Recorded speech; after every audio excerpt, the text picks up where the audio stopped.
Kasunod ng nakakaalarmang ulat patungkol sa mga nangyayaring aktibidad sa West Philippine Sea, sinabi ng National Security Council o NSC na dapat maging paigtingin pa ng mga ahensya ng seguridad ng bansa ang pagmamonitor sa West Philippine Sea o WPS.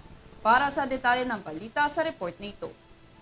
Inatasan ng National Security Council o NSC ang ilang ahensya sa bansa upang mas paigtingin at higpitan ang pagbabantay sa mga aktibidad na nangyayari sa West Philippine Sea. Ito ay matapos sa mga ulat patungkol sa island building activity ng China sa Escoda o Sabina Shoal. Pangungunahan ni National Security Advisor Eduardo Año ang maigting na pagbabantay na ito sa loob ng 200 nautical miles exclusive economic zone at sa West Philippine Sea.